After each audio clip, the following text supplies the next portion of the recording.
pertimbangan akhirnya untuk mendorong implementasi B50. Selain juga dengan merespon kondisi geopolitik global, Presiden mengharapkan agar kita dapat mengoptimalkan pemanfaatan sumber daya domestik serta juga mendorong transisi energi yang lebih bersih dan berkelanjutan. Jadi ada beberapa, inilah faktor utama sebenarnya kenapa akhirnya 1 Juli ini nanti diimplementasikan, lebih kepada merespon juga kondisi geopolitik. Kita tahu harga minyak sedang naik turun, teman-teman juga mungkin merasakan fluktuasi harga minyak, namun sesuai arahan Presiden kepada Pak Menteri juga untuk BBM subsidi, Pertalite dan juga solar subsidi ini dipastikan tidak mengalami kenaikan.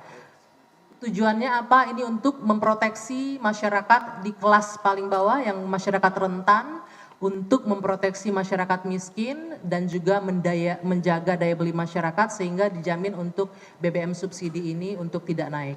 Oke, kita akan lanjut untuk implementasi B50. Next kami mungkin bisa menyampaikan terlebih dahulu bagaimana manfaat dari mandatori B50. Kalau kita berbicara di tahun lalu di 2025 dengan implementasi B40 saja kita sudah bisa berhasil melakukan penghematan devisa sebesar 133 triliun rupiah. Dan di 2026 ini dengan implementasi B50, Pak Kepala diharapkan kita bisa menghemat devisa kita 157,28 triliun. Dan tidak hanya itu, ada kabar gembira Pak Sekjen untuk para petani dengan 2025 dengan implementasi B40 kita itu melakukan peningkatan nilai tambah CPO atau crude palm oil. Proyeksinya diharapkan 2026 ini ada peningkatan nilai tambah sebesar 24,68 triliun. Tidak hanya itu, penyerapan tenaga 8 juta tenaga kerja yang terserap dan diharapkan dengan implementasi B50 di Juli 2026 ini proyeksinya penyerapan tenaga kerja bisa di angka 2.216.874 orang.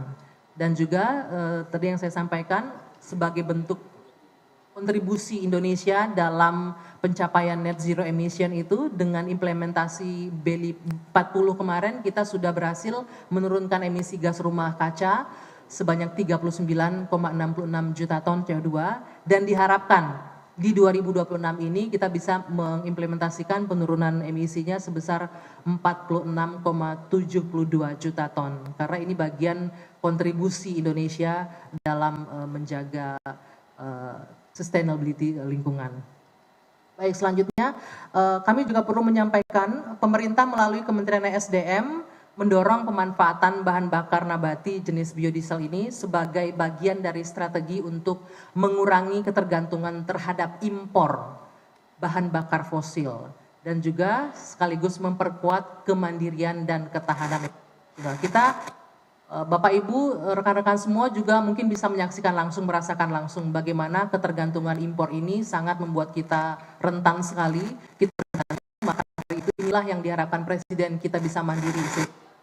Secara bertahap, baik itu dari bensin, kemudian juga solar, dilakukanlah pengurangan impor. Nah, B50 ini salah satunya adalah yang diupayakan agar kita bisa stop impor solar.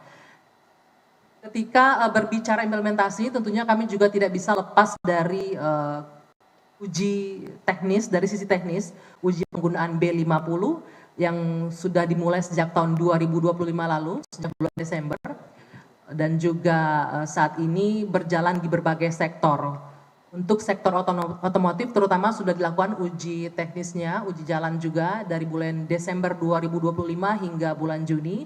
Kemudian Pak Sekjen juga untuk Alsintan kita juga sudah lakukan uji teknisnya dan uji jalannya juga sejak tahun lalu dan akan berlangsung terus hingga bulan Oktober nanti. Kemudian juga untuk alat berat pertambangan sudah berjalan untuk uji teknisnya, berikut juga dengan angkutan laut, kereta api dan juga pembangkit listrik. Nah, untuk pembangkit listrik ini memang masih berjalan proyeksinya hingga Oktober tahun ini.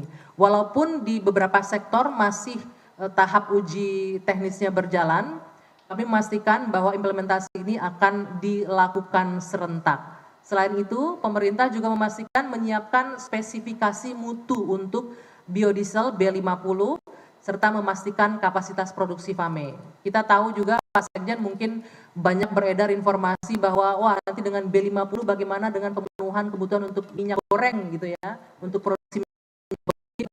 Kan pemerintah menjamin bahwa produksi ini mencukupi baik itu untuk implementasi B50 ataupun untuk kebutuhan CPO untuk kebutuhan produksi lainnya. Dan yang tidak kalah penting adalah memperkuat infrastruktur blending serta distribusi nantinya serta handling untuk penyimpanan. Karena ini juga kami melakukan beberapa kali FGD dengan para stakeholders, pelaku industri dari BUMN juga ada concern dengan terkait dengan penyimpanan. Nah, proses uji teknis kemarin hasilnya sudah keluar, alhamdulillah tidak ada kendala yang signifikan dalam uji penggunaan B50 ini. Dan secara timeline insya Allah menjelang 1 Juli nanti implementasi B50 bisa dilaksanakan untuk seluruh sektor. Dan ini merupakan Pak Kepala memang salah satu upaya Kementerian Energi mau tidak mau memang harus didorong ke sana karena kita tidak mungkin lagi bergantung terus seperti arahan Bapak Presiden, kita tidak mungkin terus bergantung dari luar untuk sektor energi. Makanya B50 ini digenjot untuk bisa diimplementasikan tahun ini. Dan sejauh ini hasil uji B50 seperti yang sudah disampaikan tadi di April kemarin kami sudah melakukan uji jalan untuk sektor otomotif dari para pelaku industri. Hasilnya menunjukkan bahwa kualitas bahan bakar B100 untuk campuran B50 sudah memenuhi spesifikasi yang dipersyaratkan. Termasuk juga pengujian kinerja konsumsi bahan bakar menunjukkan performa kendaraan tetap stabil dan konsumsi bahan bakar masih berada dalam rentang standar yang diajukan oleh pabrikan. Dan juga yang tidak kalah pentingnya pengujian emisi menunjukkan parameter karbon monoksida dan opasitas tetap berada dalam batas yang ditentukan sesuai dengan standar yang berlaku.